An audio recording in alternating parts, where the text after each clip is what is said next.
चलिए फिर आगे बात करते हैं हम लोग। कल हम लोग जो अभी थोड़ी देर पहले मैं आपसे बात कर रहा था कार्बोक्सिलिक एसिड की एसिडिक स्ट्रेंथ के बारे में, ठीक है, उसी को मैं आगे शुरू कर रहा हूँ, ध्यान दीजिए। तो पहले बात करेंगे, ये बात तो तय हो गया था कि अल्कोहल और फिनॉल की कंपैरिजन में कार्बोक्सिलिक एसिड का एसिडिक नेचर ज़्यादा होता है, क्योंकि वहाँ पे ऑक्सीजन लगा होता है और ऑक्सीजन आराम से चार्ज को डिस्ट्रीब्यूट कर देता है। उसके डिस्ट्रीब्यूशन के कारण आप आराम से कार्बोक्सिलिक आयन रह पाते हैं, यानी वो अपने एच को जल्दी निकालते हैं। दो वर्ड लेके आता हूँ पहले, उसके बाद में पहले एलिफेटिक कार्बोक्सिलिक एसिड का एसिडिक नेचर पढ़ेंगे हम लोग, फिर एरोमेटिक की बात करेंगे। मैं टोटल कार्बोक्सिलिक अम्ल के जितने भी एसिडिक नेचर उसको 3 पार्ट्स में डिवाइड कर रहा हूँ, और आपका काम ये है कि इस तीनों पार्ट्स का समराइज करके आपको सेंड करना है मुझे। पूरे को समराइज कीजिए, किसका एसिडिक नेचर ज़्यादा, किसका एसिडिक नेचर कम, कैसे, क्यों, सारे का सारा समराइज करके आप मुझे भेजिए बेटा, क्योंकि ये बहुत इंपॉर्टेंट है। फिनॉल और कार्बोक्सिलिक एसिड की एसिडिक स्ट्रेंथ पेपर में बहुत पूछी जाती है, इसलिए मेरा पूरा फोकस है कि इसको आप ढंग से कंप्लीट करें, ठीक है। तो मैं आगे बात करता हूँ, पहले थोड़ा सा आप ध्यान दीजिए। देखिए, आपने जो मैं पर्टिकुलर किसी कार्बोक्सिलिक एसिड को अगर ले लूँ, मैंने यहाँ पर ले लिया है, मान लीजिए CH3COOH एसिटिक एसिड, ठीक। जो एसिडिक एसिड होता है, अगर मैं इसको वाटर के साथ में ले लूँ तो वाटर के साथ में लेने के बाद एक तो ये बनेगा एसीटेट आयन, और एक बन के तैयार हो जाएगा H3O पॉजिटिव। और यही बात कर रहे थे हम लोग कि कार्बोक्सिलिक एसिड अपने H को जल्दी डोनेट करते हैं, कार्बोक्सिलिक एसिड H को जल्दी निकालते हैं। यही वजह है क्या कि वो ज़्यादा एसिडिक होते हैं in comparison than phenol, comparison than alcohol. अब थोड़ा सा इस पर ध्यान दीजिए आप। यदि मैं, क्योंकि ये एक वीक के लिए बात करी जा रही है, तो आप इस पे ओस्टवाल्ड डाइल्यूशन लॉ लगा सकते हैं, लॉ ऑफ मास एक्शन लगा सकते हैं आप इस पे। और उसके अकॉर्डिंग अगर मैं बात करूं, यहाँ पे डिसोसिएशन कांस्टेंट की बात करूं, के की बात करूं, तो ये के किसके इस समय चलेगा इक्वल, वो चलेगा इसके। ये मैं आपको बता रहा हूँ, इसकी आवश्यकता नहीं है मुझे यहाँ पे, लेकिन मैं आपको बता रहा हूँ थोड़ा सा, क्योंकि फिनॉल में भी ये आया था, इसलिए मैं थोड़ा सा यहाँ पे इसको क्लियर कर दे रहा हूँ। ये ध्यान दीजिए आप थोड़ा सा कि जो वियोजन स्थिरांक होता है, के ए होता है, कांस्टेंट होता है, डिसोसिएशन कांस्टेंट कहते हैं इसको। ये डिसोसिएशन कांस्टेंट सीधा डायरेक्टली प्रोपोर्शनल है एसीटेट के, डायरेक्टली प्रोपोर्शनल है H3O के, यानी के ए जो है वो डायरेक्टली प्रोपोर्शनल हो गया किसके, कंसंट्रेशन ऑफ H3O, यानी हाइड्रोनियम आयन के डायरेक्टली प्रोपोर्शनल। इट्स मीन क्या है, यदि सोल्यूशन में हाइड्रोनियम आयन का कंसंट्रेशन बढ़ेगा तो वियोजन स्थिरांक का वैल्यू बढ़ेगा। और अगर वियोजन स्थिरांक का वैल्यू बढ़ेगा, ध्यान दीजिए, हाइड्रोनियम आयन का कंसंट्रेशन कब बढ़ेगा, जब सोल्यूशन में H आ रहे हों। अगर H आएंगे ही नहीं तो हाइड्रोनियम बनेगा कैसे, इम्पॉसिबल है, बन ही नहीं सकता। आ रहा है ना बात समझ में। तो यहाँ पे क्या होने वाला है कि यहाँ पे बहुत सारे H निकल के आए होंगे, और बहुत सारे H निकल के कब आएंगे, जब एसिडिक नेचर ज़्यादा होगा। तो सीधा सा कॉन्सेप्ट है, ध्यान दीजिए। यदि H3O आयन का कंसंट्रेट बढ़ जाए, H+ का कंसंट्रेशन बढ़ जाए, K का वैल्यू बढ़ जाए, इन तीनों का मतलब होता है कि एसिडिक नेचर यहाँ पे बढ़ रहा है, ठीक है। याद रखना इस बात को, एसिडिक नेचर, वियोजन स्थिरांक, और साथ में तीसरी चीज जोड़ दूं मैं क्या, हाइड्रोनियम आयन कंसंट्रेशन। इन तीनों में से किसी का वैल्यू भी बढ़ेगा तो सीधा सा बात है, उसका एसिडिक नेचर का वैल्यू बढ़ जाएगा। एक सिंपल सा कॉन्सेप्ट है, ठीक है बात। दूसरी बात पे आप ध्यान दीजिए। दूसरी बात क्या कि जो के ए आप जिसको लेके चल रहे हो, के ए, एक कॉन्सेप्ट और लिया जाता है के ए के साथ में, वो मैं यहाँ पे डायरेक्ट लिख दे रहा हूँ। के ए इन्वर्सली प्रोपोर्शनल होता है पी के ए के। अब पी के है क्या, देखो आप ऐसे भी लिख सकते हो, K is equal to minus log p K, जैसे आता था आपका pH is equal to minus log H+, just opposite होता है। यानी आप इमेजिन कीजिए कि जिसका एसिडिक नेचर ज़्यादा, बहुत इंपॉर्टेंट बात बता रहा हूँ, ध्यान देना, जिसका एसिडिक नेचर ज़्यादा होगा, इट्स मीन उसका Ka ज़्यादा होगा बट pKa कम हो जाएगा। Ka उसका ज़्यादा होगा बट उसका pKa कम हो जाएगा। ये एक इंपॉर्टेंट बात है, इसको आप याद रखना। Ka ज़्यादा होगा और pKa उसका कम हो जाएगा, ठीक है बात। क्योंकि सवाल जो आते हैं वो pKa और K को लेके आते हैं, और बच्चे इसको लेके परेशान हो जाता है, ये Ka और pKa या पता नहीं यार क्या बवाल आ रहा है ये, ठीक है ना बात। जैसे अब शो से क्वेश्चन पे हम लोग ध्यान देते हैं, ध्यान दीजिए आप। मान लीजिए मैंने एक कंपाउंड लिया है CH3COOH, that is acetic acid. इसके साथ में एक ले ले रहा हूं मैं फ्लोरो एसिटिक एसिड, एक इसके साथ में ले ले रहा हूं अमीनो एसिटिक एसिड। ये 3 कंपाउंड है, थोड़ी देर के लिए आप मान लीजिए A, B और C। और आपसे कहा है चलिए इसको क्या करना है, एसिडिक स्ट्रेंथ के इंक्रीजिंग ऑर्डर में लिखना है, अम्लीयता के बढ़ते क्रम में इसको प्रदर्शित करना है या अम्लीयता के बढ़ते क्रम में इसको रखना है। अब आप क्या करने वाले हो इस पर ध्यान दीजिए। देखिए कार्बोक्सिलिक एसिड लगे हुए हैं तीनों के तीनों। इंपॉर्टेंट बात यह है कि फ्लोरीन एक अट्रैक्टिंग ग्रुप है, फ्लोरीन एक अट्रैक्टिंग ग्रुप है, जबकि अमीनो ग्रुप जो है वो इलेक्ट्रॉन डोनेटिंग ग्रुप है। फ्लोरीन अट्रैक्टिंग होता है, अमीनो ग्रुप डोनेटिंग ग्रुप होता है। इससे होगा क्या, ध्यान दीजिए, जब फ्लोरो लगा हुआ होगा इस तरीके की कंडीशन आएगी, मैं आपको बता रहा हूँ जो आप कार्बोक्सिलेट आयन बताते हो उसी की। अब जैसे ऑक्सीजन का नेगेटिव चार्ज है, इस ऑक्सीजन के नेगेटिव चार्ज को अब तक कौन बैलेंस कर रहा था, ये वाला ऑक्सीजन बैलेंस कर रहा था। अब इसी नेगेटिव को बैलेंस करने के लिए कौन आ गया, ये एफ आ गया। मैंने पहले भी बोला था अगर आने वाला चार्ज सब पे वितरित हो जाए, सब पे डिस्ट्रीब्यूट हो जाए, बनने वाला आयन हमेशा स्टेबल हो जाएगा। यदि चार्ज डिस्ट्रीब्यूट हो जाए तो बनने वाला आयन कैसा हो जाता है, स्टेबल हो जाता है। एक सिंपल सा कॉन्सेप्ट है, ठीक है बात, स्टेबल हो जाता है। आ रहा है ना बात समझ में। लेकिन जब अमीनो का केस आएगा तो अमीनो के केस में क्या हो जाएगा, ध्यान दीजिए, ये है अमीनो का। अब ये तो खुद में अपना इलेक्ट्रॉन देने वाला है, एक तो बेचारा पहले से ही परेशान था कि दूसरे के नेगेटिव को खुद संभाले बैठा है, और अब यहाँ से फिर उसको इलेक्ट्रॉन देने के लिए पहुंच गए, बेचारा पागल हो जाएगा, लूज मोशन शुरू हो जाएंगे उसको। वो खुद का चार्ज संभाल नहीं पा रहा यार, तुम्हारा कहाँ से संभालेगा। यानी ये भैया स्टेबल नहीं है, ये स्टेबल नहीं है। यानी सबसे ज़्यादा एसिडिक नेचर किसका हुआ, बी का सबसे ज़्यादा एसिडिक नेचर होगा, फिर ए का हो जाएगा, क्योंकि कम से कम कोई देने वाला तो नहीं है, उसे अपना ही संभालना है। और सबसे लास्ट में कौन सा हो जाएगा, सी हो जाएगा। यानी बी का एसिडिक नेचर सबसे ज़्यादा है। दूसरी बात, बी का के वैल्यू सबसे ज़्यादा है। तीसरी बात, बी का पी के वैल्यू सबसे कम होगा। ये इंपॉर्टेंट बात बोल रहा हूँ, ध्यान दीजिए। बी का एसिडिक स्ट्रेंथ ज़्यादा है, बी का के ज़्यादा है, बट बी का पी के कम हो गया है। ये ध्यान रखने वाली बात है, ठीक है बात, इसको ध्यान रखना।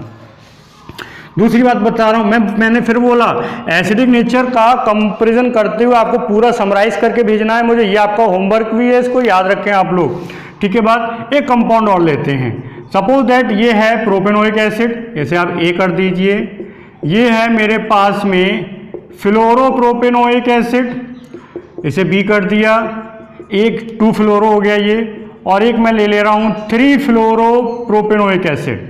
तीनों प्रोपेनोइक एसिड है, बट एक 2 फ्लोरोप्रोपेनोइक एसिड और एक 3 फ्लोरो। अब देखिए दोनों में एफ लगाए, एफ जो होता है अट्रैक्टिंग ग्रुप के रूप में कार्य करता है, आप जानते हैं इस चीज़ को। एफ अट्रैक्टिंग ग्रुप के रूप में कार्य करेगा, आपको पता है, कोई दिक्कत वाली बात नहीं है। लेकिन इंपॉर्टेंट बात क्या, यहाँ पे एफ पास में लगा हुआ है। आप जानते हैं इंडक्टिव इफेक्ट जो होता है लगभग तीसरे कार्बन तक काम करता है, उसके बाद में वो खत्म सा हो जाता है। तो यहाँ पे दूसरे नंबर पे फ्लोरो लगा, ये फ्लोरो बहुत जबरदस्त इलेक्ट्रॉन अट्रैक्टिंग के रूप में कार्य करेगा। यहाँ पर भी फ्लोरो अट्रैक्टिंग के रूप में कार्य करेगा, मैं मना नहीं कर रहा हूँ, लेकिन दूरियां बढ़ जाने के कारण इसका प्रभाव इतना ज़्यादा नहीं होगा। जबकि यहाँ पे तो कोई अट्रैक्टिंग है ही नहीं, तो something is better than nothing, ठीक है। लॉकडाउन में बिल्कुल नहीं पढ़ रहे हो आप, उससे अच्छा है कि मैं जैसा पढ़ा रहा हूँ वैसा पढ़ लो। Something is better than nothing. तो सबसे ज़्यादा यहाँ पर जो एसिडिक नेचर रखेगा वो रखेगा बी वाला, बी वाले का एसिडिक नेचर सबसे ज़्यादा होगा। बट वाई, क्योंकि उसमें एफ जो लगा हुआ है वो एफ कैसा है, पास में लगा हुआ है। उसके बाद में आ जाएगा सी, और फाइनली आ जाएगा आपका ए, क्योंकि ए में कोई भी अट्रैक्टिंग ग्रुप नहीं लगा हुआ है, ठीक है बात। एक कंडीशन और देखिए, अभी मैं एलिफेटिक की ही बात कर रहा हूँ आपसे, एक कंडीशन और दिखा दूँ मैं आपको, ध्यान दीजिए। एक कंपाउंड है आपका फ्लोरो एसिटिक एसिड, और एक कंपाउंड आ जाए क्लोरो एसिटिक एसिड, और एक हो जाए आपका अमीनो एसिटिक एसिड। अब इसमें आपको एसिडिक स्ट्रेंथ निकालना हो तो क्या होगा, यहाँ पे ध्यान दीजिए। फ्लोरो क्लोरो दोनों अट्रैक्टिंग के रूप में कार्य कर सकते हैं, बट फ्लोरीन का पावर ज़्यादा है क्लोरीन से, ये भी देखा जाता है। फ्लोरीन का पावर कैसा है, क्लोरीन से ज़्यादा हो गया, तो इसमें सबसे ज़्यादा एसिडिक नेचर ए, उसके बाद में बी, और उसके बाद में सी, क्योंकि अमीनो कैसा है, डोनेटिंग ग्रुप है, ठीक है। इतना बात समझ में आ रहा है ना। चलिए अब करते हैं थोड़ा सा आगे की बात। एलिफेटिक कार्बोक्सिलिक एसिड की कंपैरिजन में एरोमेटिक का स्ट्रेंथ और ज़्यादा होता है, यानी एरोमेटिक वाले जो होते हैं वो और ज़्यादा एसिडिक होते हैं। बस एक बात याद रखना, बहुत इंपॉर्टेंट बात बता रहा हूँ कि फॉर्मिक एसिड, ध्यान देना, फॉर्मिक एसिड का एसिडिक स्ट्रेंथ एरोमेटिक से ज़्यादा होता है। यानी फॉर्मिक एसिड अकेला एक ऐसा एलिफेटिक एसिड है जिसका एसिडिक स्ट्रेंथ, जिसका एसिडिक नेचर बेंजोइक एसिड की कंपेरिजन में कैसा होता है, ज़्यादा होता है। लॉजिक है उसका, मैं बात करूंगा आपसे उसके बारे में। ध्यान दीजिए जरा आप, देखिए ये मैंने बना रखा है बेंजोइक एसिड, इसमें और लॉजिकली मैं थोड़ा सा बात समझा दूं आपको। देखिए ये है कंडीशन, आप सारा खेल चल रहा है इस वाले एच के ऊपर, ठीक है, सारा खेल जो चलेगा वो इस वाले एच के ऊपर चल रहा है सारा खेल, ये तो आप भी जानते हैं। अब होने क्या वाला है इस चीज़ को आप समझने की कोशिश कीजिए। इस एच के निकलने के बाद इस पे आएगा नेगेटिव का चार्ज, ये आप जानते हैं। इस नेगेटिव चार्ज, देखो कंडीशन क्या होने वाली है, इस नेगेटिव चार्ज को जितने लोग मिलकर बैलेंस कर लेंगे वो उतना ही ज़्यादा स्टेबल हो जाएगा। तो देखिए ये जो बैलेंस कर रहा है ऑक्सीजन, बिल्कुल सही बात है, ऑक्सीजन चार्ज को बैलेंस कर सकता है, खींच सकता है। बेंजीन यहाँ पे प्लस आर दिखाना शुरू कर देता है हल्का सा, यानी इलेक्ट्रॉनों को पहुँचाना शुरू कर देता है। जब ऐसी कंडीशन आएगी तो उसका चार्ज डिस्ट्रीब्यूट नहीं हो पाएगा, इसलिए कुछ अम्लता कम हो जाती है फॉर्मिक एसिड से, इसकी एसिडिक नेचर फॉर्मिक अम्ल से कुछ कम हो जाता है, क्योंकि यहाँ पर थोड़ा सा प्लस आर दिखाना शुरू कर देगा, जिसकी वजह से यहाँ पे इलेक्ट्रॉन डेंसिटी क्या होगा, बढ़ जाएगा। ठीक है बात। इसमें भी फर्क पड़ता है आने वाले समूहों का और उनकी लगी हुई पोजीशन का। जैसे ध्यान दीजिए, एक है बेंजोइक एसिड और बेंजोइक एसिड के साथ साथ मैं ले लूँ नाइट्रोबेंजोइक एसिड और नाइट्रोबेंजोइक एसिड के साथ साथ मैं ले लूँ क्लोरोबेंजोइक एसिड, या क्लोरो की जगह आप कर दीजिए फ्लोरोबेंजोइक एसिड। तो सबसे ज़्यादा एसिडिक स्ट्रेंथ किसका होगा, फ्लोरो वाले का। फ्लोरो वाला सबसे ज़्यादा एसिडिक है, नंबर 2 पे नाइट्रो वाला आया, नंबर 3 पे बेंजोइक आ जाएगा, क्योंकि इसका स्ट्रेंथ सबसे कम होगा, क्योंकि इसमें कोई अट्रैक्टिंग ग्रुप नहीं लगा हुआ है। दूसरी बात पे ध्यान दीजिए, यदि केवल ग्रुप का पोजीशन चेंज कर दिया जाए, एक में यहाँ पे लगा दीजिए, एक में यहाँ पे लगा दीजिए और एक में यहाँ पे लगा दीजिए, ध्यान देना, ये इसे A मान लीजिए, इसे B मान लीजिए, इसको C कर दीजिए और इसको D कर दीजिए।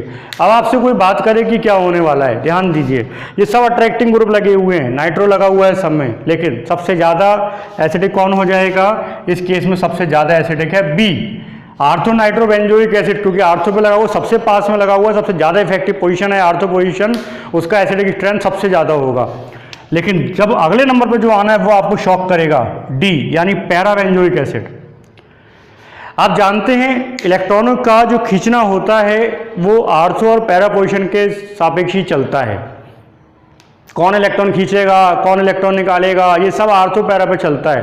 तो नंबर 1 आर्थो, नंबर 2 पैरा, और उसके बाद में तीसरा पोजीशन आएगा वो किसका आ जाएगा, मेटा वाले का, something is better than nothing, और लास्ट में चला जाएगा ए, क्योंकि उस पर कोई अट्रैक्टिंग ग्रुप है ही नहीं। हालांकि मेटा पे लगे हुए ग्रुप का इतना प्रभाव नहीं पड़ेगा, लेकिन फिर भी ना होने से अच्छा है, कुछ तो प्रभाव डालेगा, इसीलिए ये क्रम आपका बन के तैयार होगा।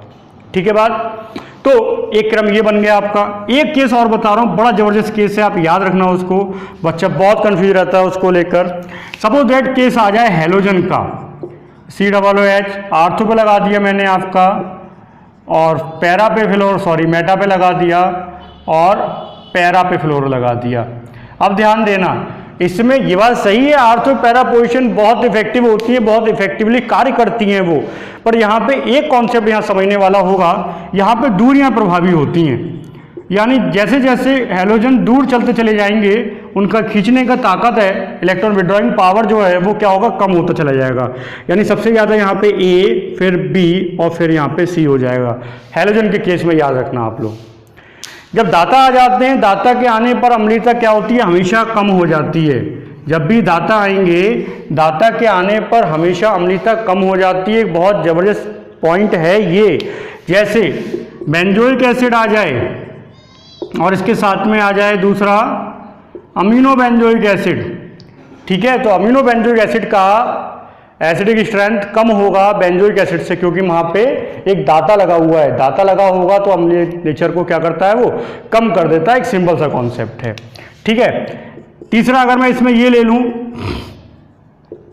मेटा वाला, तो मेटा वाली पोजीशन ज़्यादा प्रभावी नहीं होती, लेकिन कुछ तो प्रभाव डालेगी, कुछ तो, यानी सबसे ज़्यादा अम्लीय ये है, लेकिन नंबर 2 पे अब ये होगा, क्योंकि यहाँ पे लगने वाला अमीनो ज़्यादा प्रभाव डालेगा, यहाँ पे लगा हुआ अमीनो ज़्यादा प्रभाव डालेगा, तुरंत इलेक्ट्रॉन पहुँच जाएगा, मेटा वाला इतनी आसानी से नहीं पहुँचाएगा, यानी इसका अम्लीयता ज़्यादा होगा कंपेरिजन आर्थो के, लेकिन सबसे ज़्यादा किसका हो जाएगा, बेंजोइक एसिड का।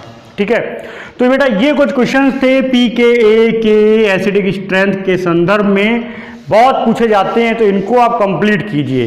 अब मैं आपके सामने शुरू करूंगा, वो है chemical properties of carboxylic acid. पहले आप एसिडिक नेचर कंप्लीट कीजिए, फिर हम लोग बात करते हैं। तब तक के लिए धन्यवाद।